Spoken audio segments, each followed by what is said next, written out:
Olá, graça e paz, Maranata, ora vem Senhor Jesus. Nesta manhã quero compartilhar contigo uma palavra que está em Colossenses, quando Paulo escreve para os cristãos de Colossos.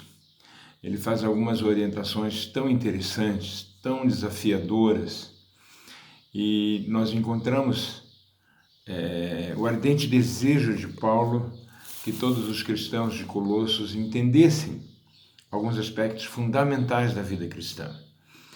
Em Colossenses, no capítulo 1, a partir do versículo 9, diz assim: por essa razão, desde o dia em que o ouvimos, não deixamos de orar por vocês e de pedir que sejam cheios do pleno conhecimento da vontade de Deus, com toda a sabedoria e entendimento espiritual.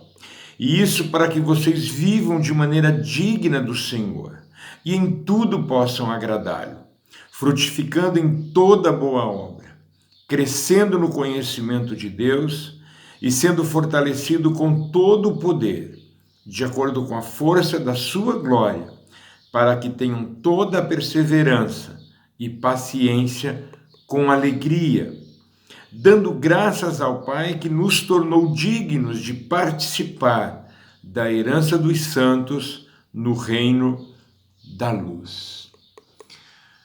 Paulo desafia os cristãos de Colossos a alguns aspectos que eu creio que são desafios da maturidade cristã. Ele diz que eles orava para que eles fossem plenos do conhecimento da vontade de Deus. Por que Paulo tinha esse desejo, queridos? Porque quando ele escreve aos Romanos, ele diz no capítulo 12 de Romanos que a vontade de Deus é boa, é perfeita e é agradável. Olha que tremendo, queridos. A vontade de Deus é boa, é perfeita e ela é agradável. Mateus, no capítulo 6, o versículo 10, diz: venha o teu reino, seja feita a tua vontade, assim na terra como no céu. O nosso alvo deve ser fazer a vontade de Deus, deve ser estar no centro da vontade de Deus. Um desafio da vida cristã é viver no pleno conhecimento da vontade de Deus. Você conhece a vontade de Deus para a tua vida?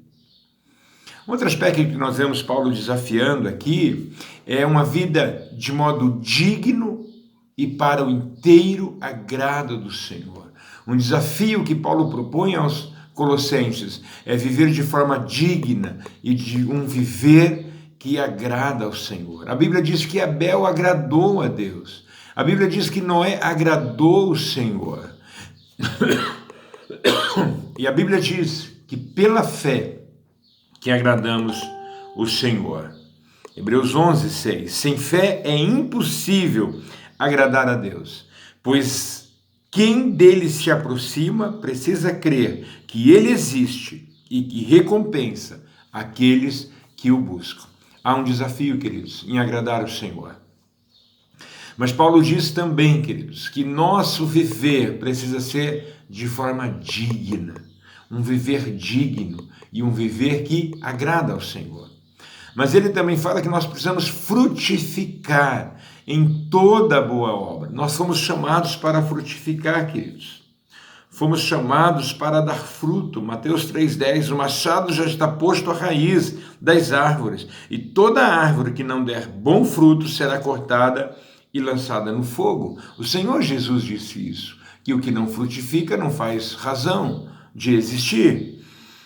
Em João, no capítulo 15, versículo 2, diz: todo ramo que estando em mim não dá fruto, ele corta, todo o que dá fruto, ele poda, para que dê mais fruto ainda. Versículo 5, eu sou a videira, vocês são ramos. Se alguém permanecer em mim e eu nele, esse dá muito fruto, porque sem mim nada podes fazer.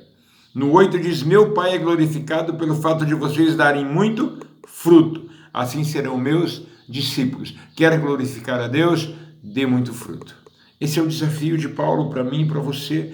No versículo 16 ele diz: mas Vocês não me escolheram, eu vos escolhi para irem e dar fruto, fruto que permaneça, a fim de que o Pai lhes conceda o que pedirem em meu nome, fruto que permaneça.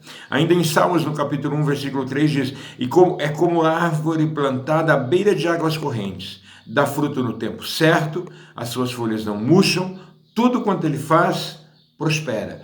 Assim é o cristão que está ligado em Jesus e que está decidido a agradar a Jesus, porque se ele decidiu agradar ao Senhor, ele vai dar muito fruto. Salmo 92:12 diz: os justos florescerão como a palmeira, crescerão como o cedro do Líbano. Plantados na casa do Senhor, florescerão nos átrios do nosso Deus. Mesmo na velhice darão frutos, permanecerão viçosos e verdejantes. Olha que desafio tremendo, queridos, para mim e para você, ser frutífero. Essa é a meta do cristão. Crescer no pleno conhecimento de Deus. Crescer no pleno conhecimento de Deus. Efésios 4:13 diz: até que todos alcancemos a unidade da fé e do conhecimento do Filho de Deus. Cheguemos à maturidade, atingindo a medida da plenitude de Cristo. O desafio é que você cresça no conhecimento de Deus. Que hoje você conheça mais a Deus do que conhecia o ano passado. Que hoje você tenha mais conhecimento e experiências com Deus do que teve há 5 anos atrás. Como está o seu crescimento no conhecimento de Deus? Crescer no pleno conhecimento de Deus. João 14:9, Jesus respondeu: vocês não me conhecem, Filipe, mesmo depois de eu ter estado com vocês durante tanto tempo. Quem me vê, vê o Pai. Como você pode dizer, mostra-nos o Pai? Jesus é o caminho para o conhecimento pleno do Pai. E ele diz ainda, Paulo, quando escreve aos Colossenses, fortalecimento com todo o poder, não com um poder qualquer, não com um pouco de poder, mas com todo o poder. O cristão é alguém revestido de poder. Esse é o desafio, queridos. Atos 1:8. Mas recebereis poder ao descer sobre vós o Espírito Santo e serão minhas testemunhas. Ou seja, a vontade de Deus é que você seja cheio, pleno, revestido de todo o poder. E para finalizar, Lucas 10:19 diz: eu lhes dei autoridade para pisarem sobre cobras e escorpiões e sobre todo o poder do inimigo, e nada lhes fará dano. Pense nisso. Desafios da vida cristã é ser pleno do conhecimento de Deus. É ser digno de agradar, viver uma vida digna que agrada ao Senhor. É frutificar em toda boa obra. É ser fortalecido com todo o poder e crescer no conhecimento de Deus. Que Deus te abençoe. Tenha um dia lindo, maravilhoso.